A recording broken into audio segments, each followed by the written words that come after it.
Hello friends, मैं प्रमोद सिंह आप सभी का स्वागत करता हूं अपने यूट्यूब चैनल ईजीएस स्टडी में। आज हम बात करेंगे खोटा व्याकरण से संबंधित एक महत्वपूर्ण चैप्टर, जिस चैप्टर का नाम है सर्वनाम। खोटा में इसको बोलते हैं सर्वनाम। उच्चारण में ज़रा भिन्नता है, लेकिन जो इसके प्रयोग हैं, जो इसके डिफरेंसेस हैं, टाइप्स हैं, उनमें और जो हिंदी का जो ग्रामर है, हिंदी व्याकरण है, उसमें जो टाइप्स हैं उसमें भी भिन्नता है। तो इसीलिए ये इम्पॉर्टेंट है और जेपीएससी में इससे क्वेश्चन भी पूछे जाते हैं। तो चूँकि मैं आपको पहले बता चुका हूँ कि यह जो खोटा से संबंधित जो भी वीडियो होगा वो मैं आपको जे टेट को फोकस्ड करते हुए मैं बताऊँगा।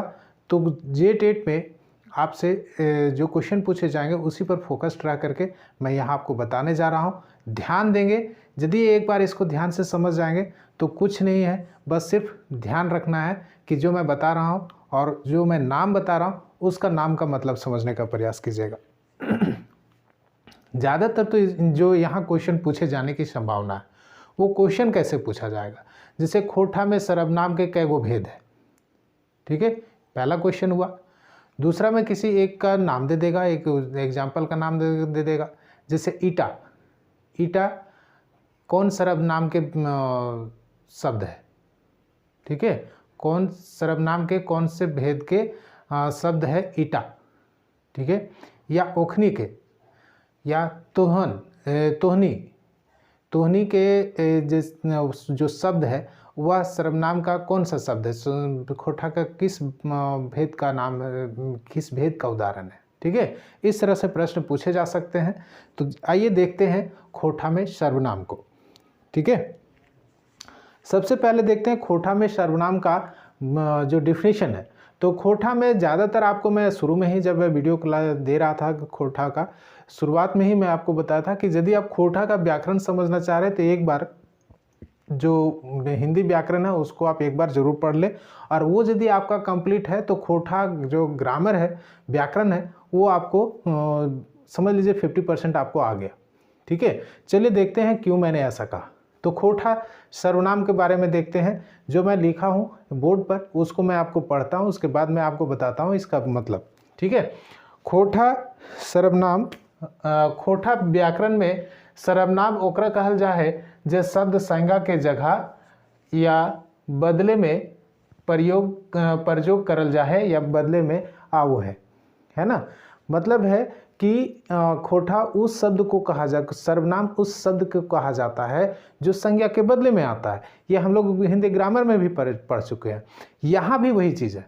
ठीक है, खोटा में भी वही चीज़ है, सिर्फ जो सेंटेंस का डिफिनीशन है, सेंटेंस का जो उच्चारण है, शब्दों का जो उच्चारण है वो अब ज़रा अलग है। जैसे यहाँ देखेंगे कि उस शब्द के सर्वनाम कहल जा है जे शब्द के संज्ञा के बदले में प्रयोग करल जाए या संज्ञा के जगह में प्रयोग करल जाए, यही हुआ सर्वनाम। तो सेम दोनों का मतलब एक ही हुआ। ठीक है, जैसे एक एग्जाम्पल यहाँ लेते हैं। एग्जाम्पल लेते हैं कि मोहन पढ़ो है, ओकरा माय घरे दुआरे में काम काज करो है, और वो अपन माय बाप के सेवा करो है। ये सेंटेंस है खोटा का। खोटा में ये मैंने लिखा हुआ है। अब इस सेंटेंस को यदि आप देखें तो ध्यान दीजिएगा क्या क्या है। मोहन पढ़ो है, तो मोहन क्या हुआ? तो मोहन एक संज्ञा शब्द हुआ, संज्ञा का शब्द हुआ। पढ़ो है ओकर माय, ओकर माय यानी केकर माय? तो मोहन के माय। तो ओकर के जगह पर ओकर जो शब्द है वो केकर जगह पर प्रयोग करल गेल है? तो मोहन के जगह पर प्रयोग करल गेल है। तो एकर मतलब ओकर जो है जो शब्द है वो का के? तो वो के सर्वनाम। काहे कि मोहन शब्द के जगह पर प्रयोग करल गेल है। तो ओकर माय घरे दुआरे में काम काज करो है। ऊ आपन, ऊ अपन, तो ऊ केकर बदले प्रयोग करल गेल है? तो मोहन के बदले प्रयोग करल गेल है। तो ऊ कहा के? तो ऊ सर्वनाम भेले। ठीक, तो ऊ अपन माय बाप के सेवा करो है। तो ये शब्द जो है, ये सारे चीज़ों को हम हिंदी में भी पढ़ चुके हैं। ठीक है। और यही इसी तरह का डिफिनेशन, इसी तरह का उदाहरण, एग्जाम्पल वहाँ भी दिए गए हैं और लगभग हम इंग्लिश में भी ऐसे ही देखते हैं। तो चलिए हम खोटा की बात कर रहे हैं, तो खोटा में यही है, ये चीज़ आपको बता दिया। अब इसका मतलब है कि क्यों ऐसा, क्यों कि यदि हम एक ही वर्ड को हर एक लाइन में प्रयोग करते हैं तो उससे क्या होता है ना कि उसकी सुंदरता वो जरा गड़बड़ा जाएगा, उसका जो आप पढ़ेंगे तो अच्छा नहीं लगेगा, ठीक है। जैसे हम इसको पढ़ते हैं, मोहन कहीं लगा, मोहन पढ़ो है, मोहन के माय घरे दुआरे में काम काज करो है, मोहन अपन माए बाप के सेवा करो है। तो मोहन मोहन आ रहा है, ठीक है। तो मोहन के जगह पर जो शब्द का प्रयोग किया गया है वही शब्द क्या हुआ, सर्वनाम हुआ। अब यहां समझिएगा कि हिंदी व्याकरण में जो इसका जो टाइप्स है, सर्वनाम का जो टाइप्स है वो 6 प्रकार का है। लेकिन खोटा में कहा जाता है कि खोटा में सर्वनाम एक धनी शब्द है, धनी जो वर्ग धनी कह सकते हैं, खोटा में सर्वनाम धनी है, रिच कहा जाता है। क्यों? क्योंकि खोटा में सर्वनाम के टाइप्स बहुत सारे हैं। उन सारे में से मैं आपको कुछ यहाँ छांट करके बता रहा हूँ और उसी चीज़ को यदि मैं इसको, चूँकि यदि आप कहीं हो सकता है यदि आप जेपीएससी मेंस की तैयारी कर रहे हैं तो ये चीज़ को आपको पूछा भी जा सकता है खोटा टाइप्स के बारे में, तो आप क्या लिखेंगे इसमें। तो खोटा व्याकरण में सर्वनाम धनी कहल जा है और एकर कई गो भेद है, ओकर में कुछो जे है ओकरा नीचे उखरावल गेल है, ओकरा देखल जाए, यानी कि नीचे लिखा गया है उसको देख लेते हैं, ठीक है। तो क्या क्या है, इसके सारे नामों को हम देख लेते हैं। कुछ का जो नाम बता रहे हैं तो लगभग 10-11 का नाम हम आपको यहाँ बताएंगे, उसमें 10-11 का नाम आप याद रखिएगा। लेकिन यहाँ आपको एक चीज़ हिंट कर रहे हैं, यदि एग्जाम में क्वेश्चन आता है तो एग्जाम में ऑप्शन देखिएगा। यदि क्वेश्चन पूछ दे कि खोटा व्याकरण में सर्वनाम के कई गो भेद हुए हैं, तो ऑप्शन देखिएगा, यदि 6 दिया हुआ तो 6 मारिएगा, ठीक है, और नहीं तो फिर 11, ठीक है। 6 यदि ऑप्शन में नहीं है, 11 है तो 11 मारेंगे, ठीक है। देखिए क्यों, हम आपको नाम बताते हैं क्या क्या है। तो पहला है पुरुषवाचक सर्वनाम, पहला पुरुषवाचक सर्वनाम, दूसरा संकेतवाचक सर्वनाम, तीसरा जोर नारवाचक सर्वनाम, चौथा सवालवाचक सर्वनाम जिसको सवालवाचक कह सकते हैं, या सवालवाचक, जैसे हम खोटा में लिखते हैं वैसे ही हम पढ़ रहे हैं इसको, सवालवाचक सर्वनाम, समयबोधक सर्वनाम, दिशाबोधक सर्वनाम, ठीक है, निश्चयवाचक सर्वनाम, अनिश्चयवाचक सर्वनाम, मात्रावाचक सर्वनाम, गुण और प्रकारवाचक सर्वनाम और स्थानवाचक सर्वनाम, ठीक है। ये है आपके 4, 4, 8, 3, 11 प्रकार के सर्वनाम के भेद, ठीक है। यदि आपसे क्वेश्चन पूछा जाता है एग्जाम में क्वेश्चन पूछा जाता है कि खोटा में सर्वनाम के कई गो भेद है, तो कई गो भेद है, यदि ऑप्शन में 6 है तो आप 6 मारेंगे, कन्फ्यूजन मत कीजिएगा। यदि 6 नहीं है और 11 उसमें दिया हुआ तो 11 आप मार करके आएंगे, ठीक है। चलिए, किताबों में कुछ किताबों में 6 लिखा हुआ है हिंदी के अनुसार से, हिंदी में जो दिया हुआ उसी के अनुसार से। लेकिन यदि आप साहित्य से जुड़े हुए, खोटा साहित्य से जुड़े हुए, तो आप इसके बारे में आप जब पढ़ेंगे, अन्य किताबों को पढ़ेंगे या और लिटरेचर को देखेंगे तो उसमें आपको खोटा भाषा में सर्वनाम को और ज़्यादा भी भेद मिलेगा, ठीक है। इसीलिए क्योंकि जेपीएससी में ये क्वेश्चन भी है कि खोटा में सर्वनाम को धनी कहा गया है, क्यों, या इसकी क्या विशेषता है, इसके बारे में बताएं। तो इसमें इसकी ये विशेषता है कि खोटा में सर्वनाम एक ऐसा चैप्टर है जिसमें आप बहुत सारे पार्ट्स इसका बताए गए हैं, ठीक है। तो चलिए देखते हैं, एक एक करके देख लेते हैं। सबसे पहले पुरुषवाचक सर्वनाम। पुरुषवाचक सर्वनाम केकरा कहल गेल है, तो उस शब्द के कहल जा है जे कोनो कहवैया और सुनवैया के जगह प्रयोग करल जा है, ठीक है। मतलब हुआ कि वह शब्द जिसका उपयोग कहने वाले या सुनने वाले के लिए प्रयोग किया जाता है, ठीक है। कहने वाले, जैसे इंग्लिश में इसको बोलते हैं स्पीकर और सेकंड पर्सन को हियरर बोलते हैं, है ना। फर्स्ट पर्सन को स्पीकर, सेकंड पर्सन को हियरर यानी कि सुनने वाला, फर्स्ट पर्सन को क्या बोलते हैं, स्पीकर यानी बोलने वाला। तो यहाँ उसी शब्द को हम खोटा में क्या बोल रहे हैं, कहवैया और सुनवैया, ठीक है। सिर्फ शब्दों को समझिए कि उस शब्द के कहल जाए जे कोनो कहवैया और सुनवैया के जगह पर जो करल जाए, ठीक है, उस शब्द के का कहल जाए तो पुरुषवाचक सर्वनाम कहल जाए। अब जिस प्रकार से उसमें 3 भेद हैं, पुरुषवाचक सर्वनाम के 3 तरह के बताए गए, उसी प्रकार से इसमें भी है।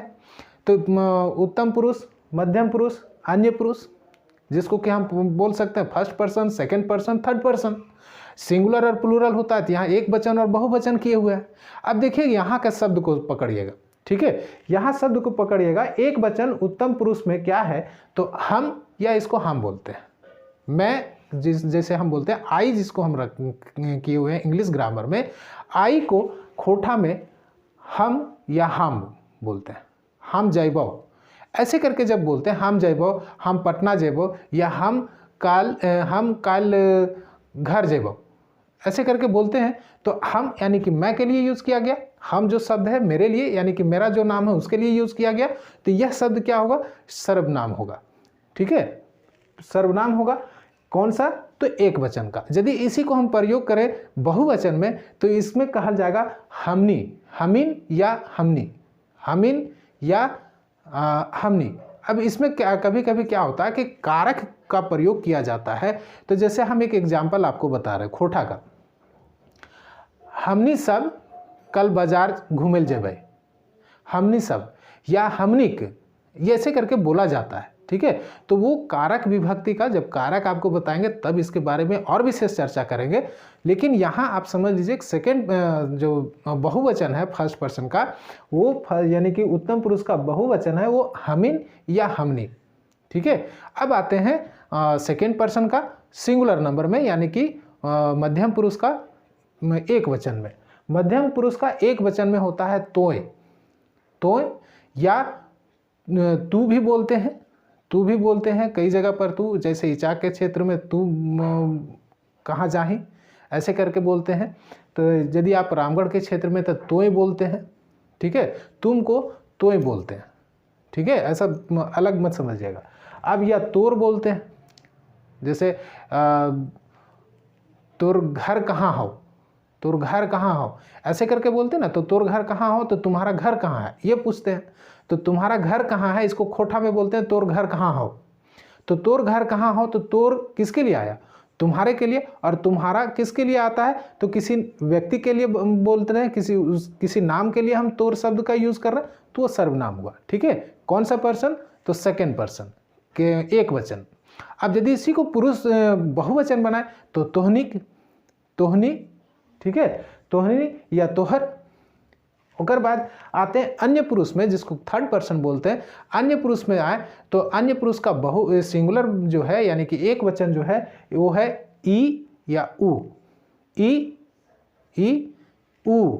ये एक तरह से कह सकते हैं कि नज़दीक वाला और दूर वाला है, ई नज़दीक और ऊ दूर हो गया, ठीक है।